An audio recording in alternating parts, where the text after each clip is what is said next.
তুমি মরে গেলে হ্যাঁ পৃথিবীর কিচ্ছু আসবে। এই বন্ধুরা ধোকা ধোকা। একটা ফোলা ফাইন তুমি মরলে খানা বন্ধ করতে হবে, কসম খোদা। তুমি লিখা নাও, তোমার একটা ফ্রেন্ড এক লগে যদি বইয়ে বইয়ে বিড়ি খায়, তোমার লগে গাঞ্জা খায়, ফুটটা খায়, বাবা খায়, মদখোর গাঁজাখোর, একসাথে বইয়া উলঙ্গ ছবি দেখো, ওই জানোয়ারে জিজ্ঞেস করো বলে আমি মরলে আমার ঠ্যাংটা ভাঙলে তুই একবেলা খানা বন্ধ রাখবি। কথা বুঝেন নাই? ধোকা ধোকা, এগুলো ধোকা। ওরা কেউ থামবে না। আরে আপন বাপ মরলে যেই সন্তানরা দিনের বেলা দাফন কাফন করছে, তারা কি সেই সন্তানরা, আপন সন্তানরা রাতের বেলা ভাত খায় না? কথা বলেন না কেন? পাশের ঘর থেকে খানা রান্দাইয়ে আরো বেশি খায়, আরো একটু গোস্ত লাও, যেই কান্দাটা তুমি কাঁদছো আজগা কি ভাইয়া, তাইলে তাহলে আপন বাপ, তারপরেও তো সন্তান খানা খাইতেছে, তোমার লেগে কাঁদবে কে? এর জন্য পৃথিবী আমাদের কারো জন্য থামবে না ভাইয়া, থামবে না। সামনের গাড়ি অ্যাক্সিডেন্ট করে, পেছনের গাড়ি অপেক্ষা করে না, পাশ কাইটা কাইটা চলে যায়। জ্যাম বাজ্যা গেলে আরো শিক্ষার শুরু করে, আরে লোক মরে গেছে, আরে মরলে মরুক বেটা, রাস্তা ক্লিয়ার করতে কও। ঠিক কিনা বলেন না কেন? ধরে বেটা বেটা কেডা মরছে না মরছে বেটা, এর লেগে বুঝি মানুষের রাস্তা আটকায় রাখবে, মানে এই যুক্তি দেখা। তাহলে কেডা মরছে না মরছে মানে তোর মতো এক মানুষ মরছে। ঠিক কিনা বলেন না? তোর মতো এক সুস্থ সবল মানুষ মরছে বেটা, যে একটু আগে হাত নাড়তো পা নাড়তো, সেই মানুষটা এখন রক্তে ভাসতেছে বেটা। পাত্তাও নাই, কিসের সময় কার হাতে সময়? সবাই মেশিনের মতো যন্ত্রের মতো দৌড়াইতেছে। রাস্তায় দেখেন না সিএনজি অটো কি করে সবাই, কারো হাতে সময় নেই। ঠিক কিনা বলেন? কে কাকে ঠেলিয়া যাবে, কারো হাতে সময়, কে কার জন্য থামবে।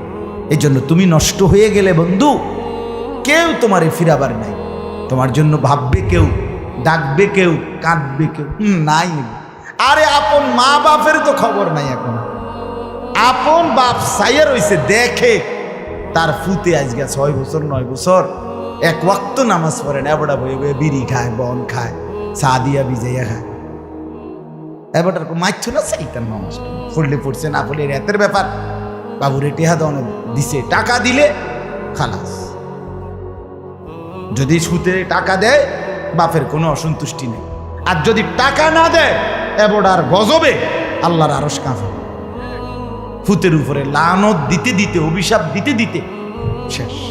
কারণ টাকা দেয় না, টাকা দেয় না, পুরা গ্রাম হাইটা হাইটা তখন মানুষের কাছে বদনাম। এই ফোলাগারে মানুষ করছি আমি, এই ফোলার লাগিয়া জীবন যৌবন শেষ করছি, 12 লাখ টাকা সুদে লইয়া তারে আমি নিজে বিদেশ পাঠাইছি। কত বড় নেয়ামতের কথা। বেশরম মানুষ সুদে টাকা লইয়া আবার মানুষের দ্বারে কও, এত বড় হারাম কইরা আবার কইতেছ, হ্যাঁ 12 লাখ টাকা দিয়ে ফোলা বিদেশ পাঠাইছি আমি, কিস্তি লইছি আমি, সুদে লইছি আমি, আর অন ফোলাগা একটা টাকা দেয় না। তার মানে সম্পর্কটা হয়ে গেছে এখন টাকা পয়সার ভিত্তি। আখেরাত কোথায়? আখেরাত কোথায়? আমার মা বলছিলেন, আজীবন আমার আব্বা বলতেন, আলহামদুলিল্লাহ আমার আব্বা, আমরা 5 ভাই মাদ্রাসায় পড়ছি, 5 ভাই আলেম হয়েছি। আব্বা আজীবন বলতেন, আমার স্বপ্ন আমার ছেলেরা 5 জন আলেম হবে, আমার কবরের পাশে চারদিকে আমার ছেলেরাই দাঁড়াবে। এই বছর আমরা ঈদের 2 দিন পরে বাবার কবরের সামনে মসজিদে গ্রামে মাহফিল করছি। আমি বয়ান করছি, আমার বড় ভাই বয়ান করছে, আমার ছোট ভাই বয়ান করছে, আমার আব্বার। আমরা 5 ভাই 3 বোন, আমাদের ছেলে মেয়ে মিলে, আর আমার মা বাইচা আছে, আমরা মোট 45 জন। আমার বাবার বংশ, মা সহ, মা ছাড়া 44 জন, মা একজন 45, একের গুণা 48, আলহামদুলিল্লাহ।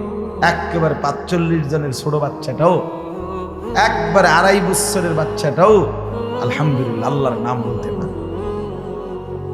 2.5 বছরের মেয়েটাও ওই মজলিসে গেছে, আমাদের সবচেয়ে ছোট সেও মাথায় হিজাব ছিল, আল্লাহর নাম বলেছে।